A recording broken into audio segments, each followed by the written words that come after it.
सबसे पहले मैं आप सबको ये बताना चाहता हूँ कि मैं पंजाब से बोल रहा हूँ और मेरा किसी भी पार्टी से कोई लेना देना नहीं है। मैं हिंदी में इसलिए बोल रहा हूँ क्योंकि मैं जो बोलना चाहता हूँ पूरे इंडिया के लिए बोलना चाहता हूँ। अगर मैं पंजाबी में कहूँगा तो सिर्फ जिन्हें पंजाबी समझ आती है वो ही समझ पाएंगे। मेरी हिंदी इतनी अच्छी नहीं है क्योंकि मुझे पंजाबी ज़्यादा आती है। दोस्तों, आपने फेसबुक न्यूज़ एंड पेपर में सुना और देखा होगा कि हमने अपने 18 आर्मी पर्सन की शहादत का बदला ले लिया है। हमने पाकिस्तान में घुसकर 38 टेररिस्ट को ख़त्म किया है।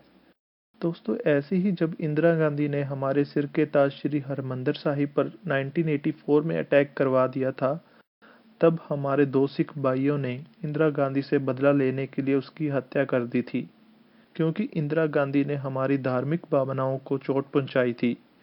इसका कोई और मोटिव नहीं था, बस वो उसे मारना चाहते थे जिसने ये ऑर्डर दिया था। इसमें इन्वॉल्व तो बहुत लोग थे, बट जिसने ऑर्डर दिया था उन्होंने सिर्फ उसे ही मारा।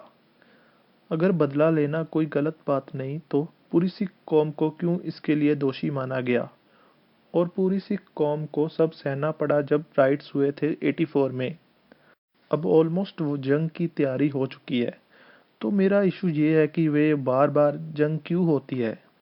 क्यों, जब हमने पाकिस्तान को वॉर में 1965, 1971, 1999 में हरा दिया था, तो क्यों उसे फिर ऐसे खुला छोड़ दिया गया। उसे क्यों नहीं अपने अंडर ले लिया गया। अगर ये तब किया होता ना तो पाकिस्तान में कोई टेररिस्ट होता और ना ही कोई टेररिज्म, ना फिर कोई वार की सिचुएशन होती, ना कोई सिपाही शहीद होते। बट अगर हम अपनी पॉलिटिकल पार्टीज को पूछते हैं तो वो कहते हैं ऐसे नहीं हो सकता था, ये गलत था। And so many answers they gave, but don't give the exact answer. ये जो इंडिया पाकिस्तान बना, ये भी कुछ लोगों ने अपने फ़ायदे के लिए बनाया था। भगत सिंह ने कभी नहीं सोचा होगा कि उसकी शहादत के बाद ये लोग देश को ही डिवाइड कर देंगे। आप सब ही बताइए, हम पाकिस्तान के ऊपर कंट्रोल ले सकते थे या नहीं, जब हमसे ही वो हारा था। पॉलिटिकल पार्टीज कहती हैं ये गलत था। मैं उनसे पूछना चाहता हूँ, अगर ये गलत था तो हरमंदिर साहिब पे आर्मी का अटैक का ऑर्डर दिया था, वो कैसे सही था। किसी धर्म के प्लेस पर कैसे आर्मी अटैक कर सकती है। क्यों सब ने इंदिरा गांधी का साथ दिया था इस डिसीजन में। सिर्फ एक संत भिंडरावाले को पकड़ने के लिए हजारों सिखों को कत्लेआम कर दिया गया, और फिर जब इंदिरा गांधी को उसी की दो बॉडीगार्ड्स ने मार दिया तो राइट्स हो गए, सिख राइट्स 84। दिल्ली में तो पुलिस को आंखें बंद करके बैठने तक को बोल दिया गया था, क्योंकि उस टाइम कांग्रेस की सरकार थी तो वो कुछ भी कर सकती थी।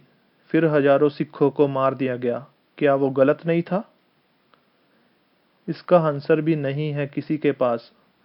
मैं वो टाइम दोबारा याद नहीं करना चाहता, पर जब ऐसे क्वेश्चन उठते हैं तो वो सब याद आ जाता है, क्योंकि हरमंदिर साहिब हमारे सिर का ताज है। बट हम सिर्फ पीस चाहते हैं और पीस से जस्टिस मांगते हैं। बट जब भी इंडिया और पाकिस्तान की वार हुई है तब तो पंजाब में सबसे ज़्यादा नुकसान हुआ है, क्योंकि पंजाब दोनों तरफ आधा आधा है, एक तरफ हरमंदिर साहिब तो एक तरफ ननकाना साहिब। अब भी वार स्टार्ट नहीं हुई है, और न्यूज़ और सोशल मीडिया पर आप देख सकते हैं कि पंजाब की बॉर्डर एरिया में 10 किलोमीटर एरिया के लोगों को अपने घर खाली छोड़कर जाने के लिए बोल दिया गया है, और जिनकी लैंड पाकिस्तान एरिया में है उन्हें उस तरफ जाने से रोक दिया गया है। इस टाइम राइस की फसल की कटाई होने वाली है, पर वार से सब बर्बाद हो जाएगी।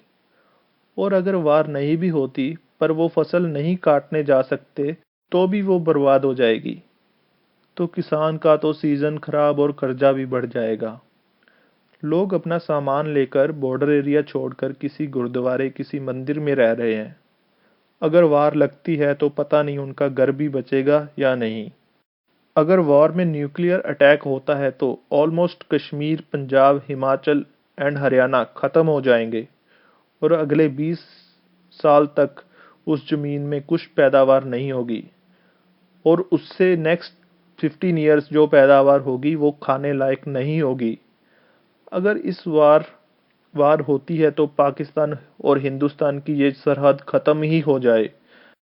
नहीं, कोई फ़ायदा नहीं इस बार का, बार बार ये वार नहीं होनी चाहिए, क्योंकि ऐसे दोनों तरफ हजारों सिपाही शहीद होंगे पर तब भी टेररिस्ट खत्म नहीं होंगे।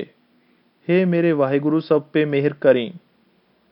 कोई ऐसा रास्ता निकाल कि टेररिस्ट भी खत्म हो जाए और वार भी ना हो।